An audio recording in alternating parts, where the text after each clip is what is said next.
Hi, Sean. Thank you so much for joining us. Sister District volunteers in Chicago and across the country are so excited to learn more about you and to support you this campaign season. So first, I just wanted to get to know you a little bit better. Why don't you tell us about yourself, your family, your career, what you do for fun? Awesome. Well, thank you so much for having me, and I'm so excited about the project and everybody's engagement. It's really been a huge lift, and I am a father and husband of 2 children in my life. I live in Kalamazoo. I've lived here for about 27, 28 years now. I came here to go to Western Michigan University. I'm from other parts of Michigan, but made my home here. I got into actually neighborhood organizing and improvement projects after college, and eventually ended up running for a part-time job on the Kalamazoo City Commission and served 5 terms on that board, helping run the city of Kalamazoo. So I currently am coaching my 8-year-old son's soccer team, and we have there's not a ton of time for fun right now. We're in the throes of the campaign, obviously, but I love spending time with my kids at this point. And we just took a road trip out east, and we do jump on the trampoline sometimes too. That's awesome. So obviously you've lived in Michigan your whole life. You've lived in Kalamazoo for a really long time, ever since college. What do you love about Michigan, and what made you first get into, those community level organizing opportunities and then starting to run for statewide office? Yep. I mean, I grew up with a real sort of civic-minded family, and I guess I caught a bug somewhere in high school from social studies teachers that civics was important, and got to college and saw that there were ways that I could actually apply my energy and time to improve the student experience and people around us. So I really kind of got taken in by the civics and student government bug, and I was involved in student government at college, and I think it just sort of has rolled from there. I was telling a supporter last night that I kind of grabbed hold of it.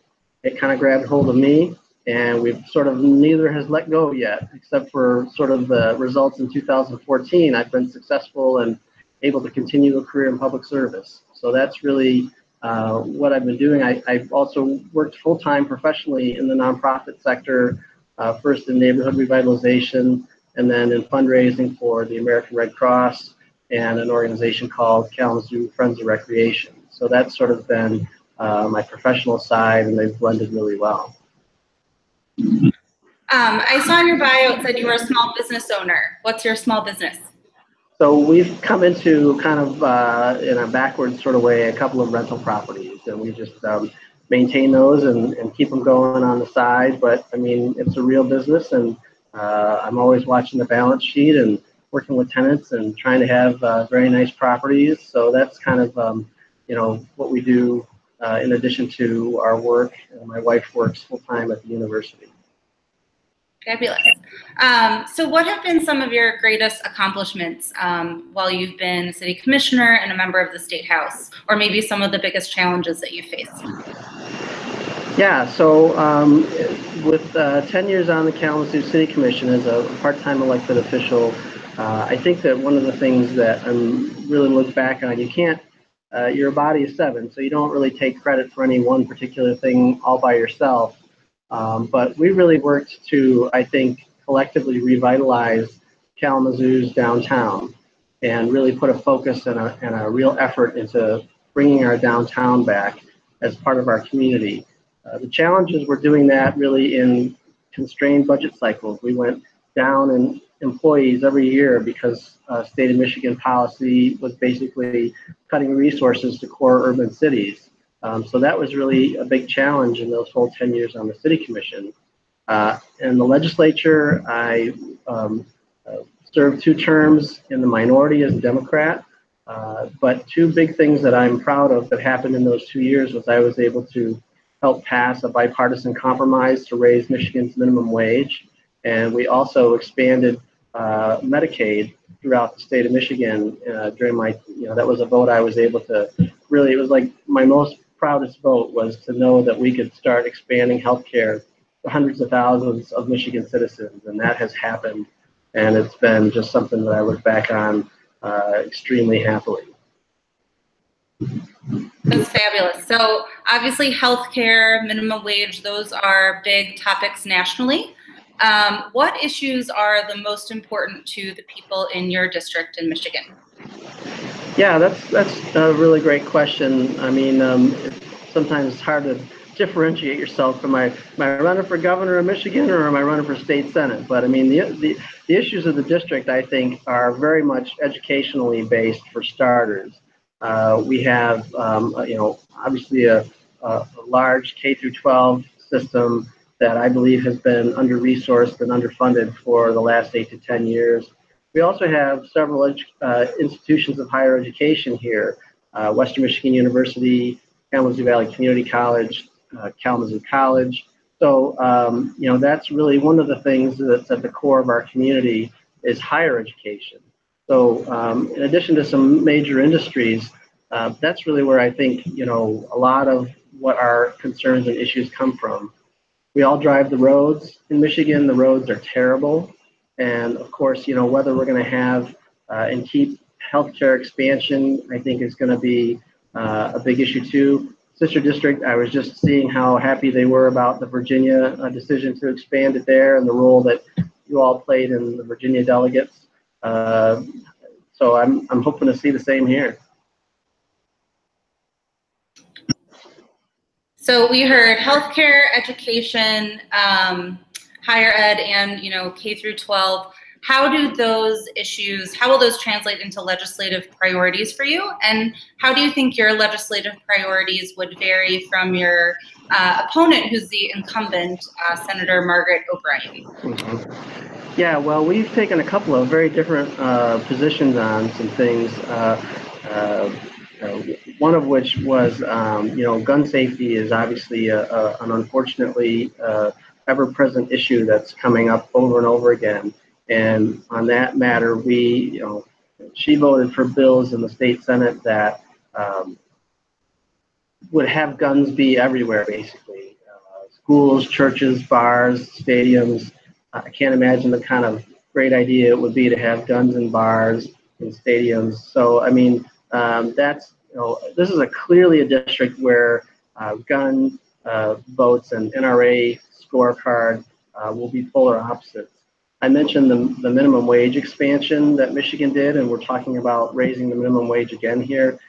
My opponent actually introduced bills that would have lowered the minimum wage for workers under 20 and voted against the minimum wage compromise, the bipartisan compromise that the rest of us passed. So, there's some clear contrast there. And the last thing I want to mention is that before the 2016 November election, but after the comments about President Trump's groping came out, she still said that she was on board with him and was supporting him for president. And I don't think that's changed at all. So we have obviously a very clear, different view about the presidency and how it's going.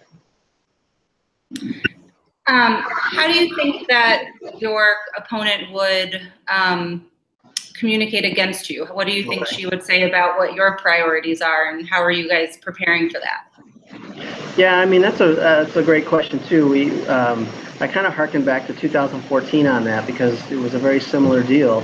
They really didn't have a lot on me. They went back and found a vote I had taken to slightly increase the stipend that Kalamazoo City Commissioners get paid. It was one vote out of 10 years, but that was the one vote where I felt it was appropriate to do something like that. And they tried to hammer me with that. They tried to scare voters with a graduated income tax, which is something I very much support, and tried to make that an issue against me. I really don't know what they're going to come at me with other than that. A tax and spend liberal. I think that it's going to be hard. I think what the message we're hearing from Republicans across Michigan right now is, we've gotten the jobs back and the state has recovered from the recession. Well, we can also take credit for a blue sky and green grass and nice puppies. I mean, so I think that we have a lot to talk about in that regard, and I am interested to see what they're going to try to come after me with, but I don't think it's going to be very substantial. So do you think that you can reach those Republicans who maybe voted for her, voted for Trump, and are kind of seeing how things are going and are feeling disillusioned? Do you think you can reach people who maybe normally sit home, especially during midterm elections? What's kind of your strategy for getting more people to participate and getting more people to vote for you and for Democrats? Yeah, I think that a lot of what I believe people are thinking right now is a need for some checks and balances. And we've seen basically one-party control over the last 8 years and what that's brought. And so we've also seen, obviously, the onset of the Trump presidency. And my conversations have that's turned a lot of Republicans off, or have made them feel that maybe this is getting a little out of balance.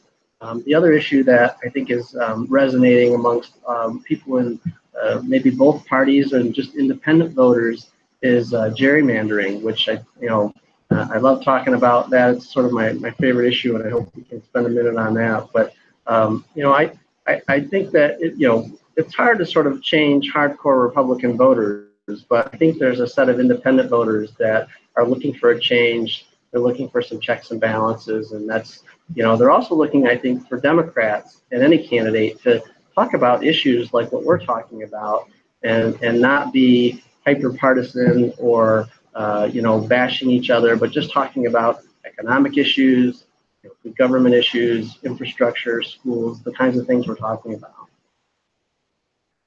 So I'm going to give you your moment. I want to hear about gerrymandering. And specifically what's going on in Michigan, because I think it's somewhat of a national story and we hear about it in certain states, but what's going on in Michigan and why is it so important? So currently we've had a fantastic effort that is going to put gerrymandering reform on the ballot in November, we hope. There are currently some legal challenges, but an all-volunteer organization formed after the 2016 election and gathered well more than the signatures needed to put this kind of a measure on the ballot for the people. And before that, one of the legislative things that I was really proud of doing was really after the 2010 election and the extreme gerrymandering that was done following that, I introduced legislation in about 2013, I think it was, calling for a bipartisan or an independent redistricting commission to be formed in Michigan, kind of modeled after the California process. And of course, in the minority, that legislation doesn't go anywhere, but we're really close to getting that on the ballot here. And the status quo is fighting it tooth and nail because they like it the way it is. So that's really, I think, gonna, in every state this has gone on the ballot, voters have seen what it's about and they've approved it because they don't like the fact that it silences their voices. I could go on forever, but I don't want to. I brought my maps with me. They're sort of down on the. Show us the map. Some of the gerrymandered districts in Michigan, and you can see them there. So. Yeah, those look nutty. So what would change in Michigan politically, but really for the people of Michigan and specifically the people of Kalamazoo, if you won and overall the state Senate turned blue? That'd be an amazing wave accomplishment, but I think it could be done. And I mean, that's probably not an eventuality that folks have really contemplated. So it's kind of nice to dream those dreams. But I mean, I think that this seat and a couple of the others that Sister District is involved with, and really several others that I think are going to be competitive, would send messages that it's time for a change, particularly in my race where you have a clear contrast, again, on gun safety and gun policy. Across the country, folks bemoan the fact that the NRA sort of has a lock on Congress and a lock on a lot of state legislatures. Well, here's a district where they don't necessarily have that lock, And if we flip this seat, when we flip this seat, that will send a message that in purple districts that aren't heavily gerrymandered, voters overwhelmingly want common sense gun legislation. So that's, I think, a real opportunity in this district and the others that you're working on. I think that, the other topics, I've explained to some people the Kalamazoo Promise. So if viewers have a minute to go and Google the Kalamazoo Promise, it's this amazing thing that we do with college scholarships in Kalamazoo. But, we have to supercharge our educational institutions, our traditional public schools and our higher education institutions. We've got to do basic government stuff like take care of the roads. We've got to repeal things that are anti-worker and anti-union, like this so-called right-to-work policy that was enacted in Michigan that hurts organized labor. So, I mean, there's a long list of things to do, a long list of things to undo. But I'm hoping we get that balance. I'm hoping we get a Democratic governor, some balance in both chambers. Then we've really got an opportunity to make some sensible changes. So slightly shifting gears, talking about how we can actually make that happen. So what are the biggest challenges facing your campaign right now and as you head closer towards November? So I think that, in a campaign you have to do all things, and we certainly are very focused on the traditional pieces of raising funds and knocking on doors and connecting with voters. But more specifically than that, I think that we're really looking at a turnout election. We're really talking about how we can get the young voters at our higher education institutions and even our high school graduates to turn out on this election more than they have traditionally in gubernatorial election cycles. And I think that we win if we get a greater turnout. So I know Adam, my campaign manager, is working with some folks to really strategize on who we reach and what voters that we can talk to that maybe aren't as accessible for me to go to their house or knock on their door. And then, we need resources, obviously, to get our message out. I wish that campaign finance was different, but it's not. So we're not going to give any quarter on that. We're going to try to make sure we have our mail in people's mailboxes, our advertisements on TV and radio, and that we, are using social media effectively to reach new voters and folks who can only be reached that way. So all those things are, bread and butter campaign issues, and we need every support that we can get in a very smart and targeted way. So, I mean, resources, people, it all adds up. I want to make sure, and I don't know if, I know we're ways into this, and it probably was going to get mentioned, but, in 2014, I lost my election by 62 votes out of 82,000 ballots cast. So we don't need a lot of pickup here to flip this seat. That's awesome. I know we can get those couple of votes and flip it. You named a lot of campaign activities and things that your team is working on, and I'm sure this will evolve over the next few months, but where can sister district volunteers who are so hungry to start really getting involved, where can we help make the biggest impact over the next few weeks, months as we head towards November? Well, I would say do what you do best. I know that there's postcarding and phone banks that can be done, from anywhere nowadays, and even texting. The amount of contributions that have come in have been a huge lift, and that's one of the things I meant to mention was, a difference between my opponent and myself. We, I think, are going to have those hundreds of smaller contributions in our race.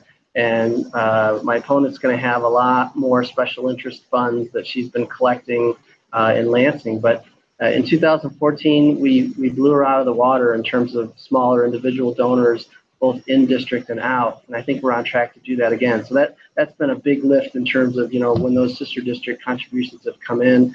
I don't even know how you do it. I love Twitter, and, how you reach everybody is fantastic. So those, all those strategic pieces, working with my campaign manager, I tend to be the guy who goes where they tell me to go, and I do what they tell me to do, right?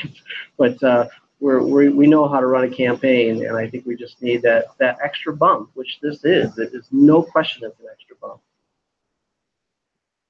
If I were to give you, or one of my friends in Sister District was going to give you $20 or $100 right now, which I can do after this, how would you use it? Yeah, I mean, we would make sure that that goes to good use, communicating our message out to voters. And so it equates to a piece of mail in somebody's mailbox. It equates to different pieces of literature that we can hand to voters at their doors. We've got to pay to print those. We get good, we do things smartly. We get big print orders put together. But, again, the small donors add up to a lot. And I know I've seen a lot of the Sister District Twitter and the co-founders talking about how small contributions make a much bigger difference in these level of races. Because we just don't necessarily have a lot of those people that are given the congressional maximum contribution of $2,700. I mean, it gets kind of crazy. So it really makes an impact for us to buy the stamps and buy the social media ads that are going to show up in people's Facebook news feeds, and put mail in their mailbox. TV is expensive. It's not as expensive in bigger metro areas, so it is accessible that we can buy TV time and radio time. But I mean, that's the best thing I can tell you, is it all adds up quickly to real resources. Yeah, I think that's why, speaking for myself, but I know a lot of people love Sister District, is that it really does feel so tangible, like the little things that we can do, the small amounts of money that we can give.